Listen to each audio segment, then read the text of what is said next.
ये जो न्यूयॉर्क 2 है, इसका 1980 में प्लान हुआ था, डेवलपमेंट प्लान, और ये रोड बनने की कोई संभावना नहीं थी। इसके ऊपर अनेक जगह पर अतिक्रमण हुआ। विशेष रूप से इस रोड के काम के बारे में परवेज जी ने सबसे पहले मेरे पास आकर इसका आग्रह किया। जब उन्होंने आग्रह किया तो मैंने स्वाभाविक जवाब दिया कि ये NH नहीं है, मैं क्या काम करूंगा। पर उन्होंने पीछा नहीं छोड़ा। उन्होंने कहा आप रहेंगे तो ये काम होगा और कैसा भी करके आपको करना ही पड़ेगा। तो मैंने एक दिन उनको हाँ कह दिया, तो मैं हाँ बोलकर फंस गया। और फिर मैंने बैजल साहब जो लेफ्टिनेंट गवर्नर थे उनके साथ मीटिंग कराई, और जब इसका प्रेजेंटेशन देखा तब मुझे लगा कि ये असंभव है। इतने लोगों को, झुग्गी झोपड़ियों को हटाना बहुत कठिन है। पर एग्जिस्टिंग जो रोड है मुकदमा चौक से जो चंडीगढ़ जाने वाला GT रोड, इसके कारण आपको कितनी तकलीफ होती है और दिल्ली के अंदर कितना पोल्यूशन होता है, ये आप सबने अनुभव किया है।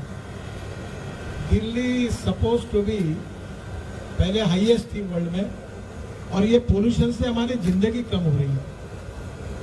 और इसलिए फ्यूल को भी बदलना, और दिल्ली में हमारी विभाग की ओर से हमने 60,000 करोड़ के प्रोजेक्ट लिए हैं, जिसमें से दिल्ली मेरठ 8,000 करोड़ का, और दिल्ली पेरिफेरल रोड जो दिल्ली का है, तो यहीं से आगे से है, ये दोनों प्रोजेक्ट हमने वो 12,000 करोड़ का, ऐसे 20,000 करोड़ के प्रोजेक्ट पूरे किए हैं। अब 40,000 करोड़ के प्रोजेक्ट जो कर रहे हैं, उसमें से ये जो प्रोजेक्ट है इसकी भी कीमत करीब 8,000 करोड़ है।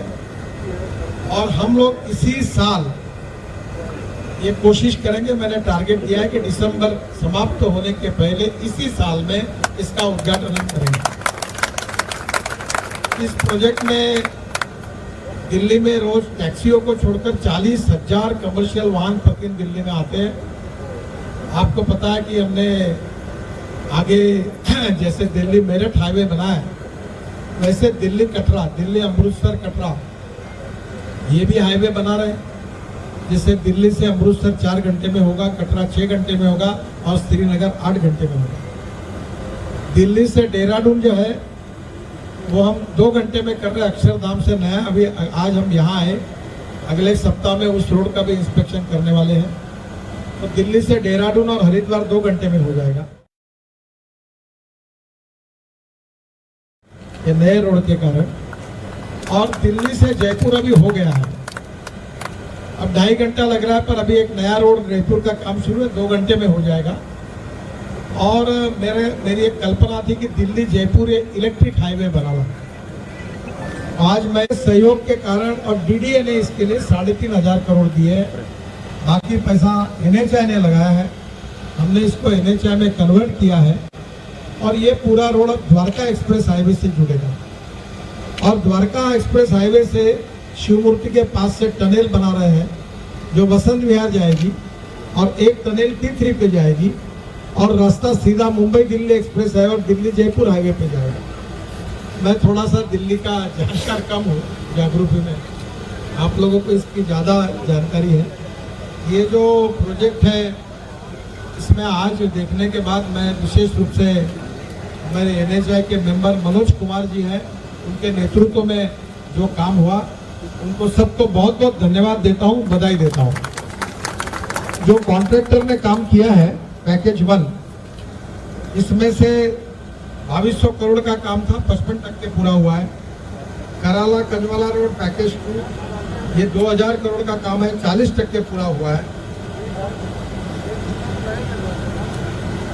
पैकेज 3 जो है नांगलोई नजफगढ़ मार्ग का द्वारका सेक्टर तक 24 तक, ये 1100 करोड़ का है, 90% काम पूरा हुआ है।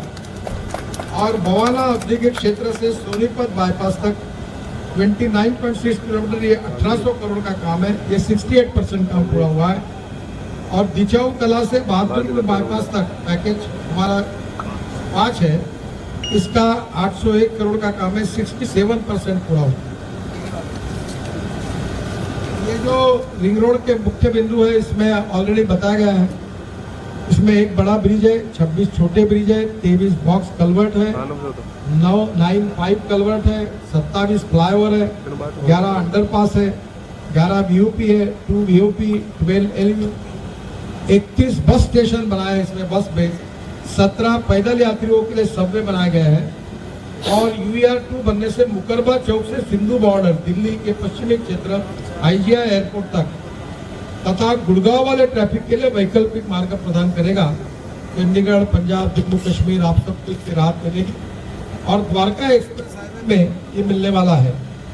UER-2 के माध्यम से दिल्ली KMP होकर दिल्ली कटरा एक्सप्रेस वे को भी कनेक्टिविटी मिलेगी और ये रिंग रोड रोहतक से कंजवाला की ओर जाने वाले यातायात को भी बहादुरगढ़ के पास भी रोड बना रहे हैं बाईपास और कंजावाला, ये भी हम उसको बता रहे हैं, इसका काफी अच्छा फायदा होगा। तो ये प्रोजेक्ट तो जो 60,000 करोड़ के प्रोजेक्ट थे उनमें से एक है।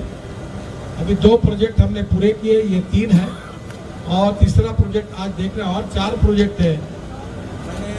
विशेष रूप से मैं हमारे सांसद परवेज जी का, हमारे हंसद जी का विशेष रूप से धन्यवाद देता हूं कि ये रोड बनाते समय बहुत तकलीफें आई, उनके सहयोग के बिना हम नहीं कर सकते थे। दिल्ली के सरकार का भी सहयोग जगह जगह पर मिला है, उसके साथ साथ EDA ने विशेष रूप से सहयोग किया है। LG साहब जो है अभी सक्सेना साहब, इसमें कुछ अड़चन आई थी, उन्होंने भी सहयोग किया है और मैं इन सब लोगों के सहयोग के लिए उनको धन्यवाद देता हूं।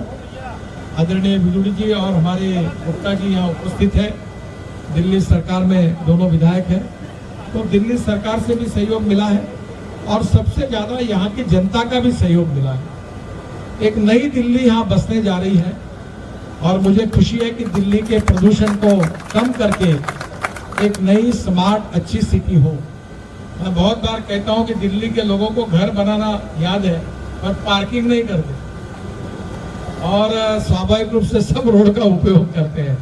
तो मेरा अनुरोध है कि हमारे रोड का पार्किंग मत करना और करेंगे तो फाइन लगे। और निश्चित रूप से ये क्लीन अच्छा रोड हो। इसके अंदर जो स्पेसिस लगने वाली है ग्रीन प्लांटेशन, उसमें अभी मैंने सूचना गाड़ी में दी है कि जो कार्बन डाइऑक्साइड ज्यादा कंज्यूम करता है ऐसी ट्री लगाएंगे, इसको ग्रीन हाईवे बनाएंगे ताकि दिल्ली के पर्यावरण में हम योगदान कर सकें। मैं जब वाटर रिसोर्सेस मंत्री था तो मैंने दिल्ली की सरकार को 6,000 करोड़ रुपए जल प्रदूषण के प्रोजेक्ट को ले दिए थे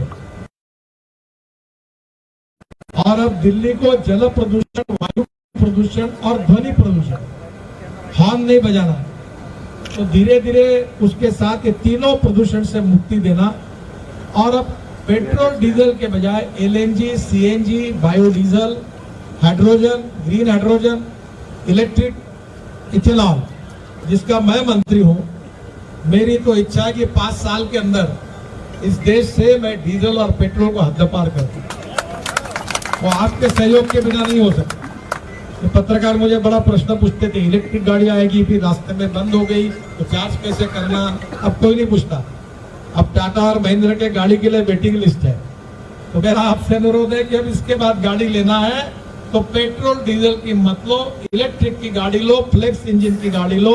जो किसानों ने तैयार किया इथेनॉल है उसके ऊपर ये फ्लेक्स इंजन है, पेट्रोल के बजाय इथेनॉल चलेगा। किसान अन्नदाता के बजाय ऊर्जादाता बनेगा और प्रदूषण से मुक्ति मिलेगी। और ये हाईवे को हम इलेक्ट्रिक हाईवे बनाने की कोशिश करेंगे। Electric bus, electric truck, electric double decker bus, electric luxury bus, electric trolley बस चलेगी और बिजनेस क्लास जैसे होकर टिकट वही रहेंगे और आप कंफर्ट जर्नी आप सबको करने के लिए मिलेगा, ऐसा प्रयास करेंगे। बहुत बहुत बधाई। परवेज जी का विशेष रूप से आभार, हंसद जी को और विदुड़ी जी को भी और गुप्ता जी को भी बहुत बहुत धन्यवाद। फिर से एक बार आप सबका धन्यवाद।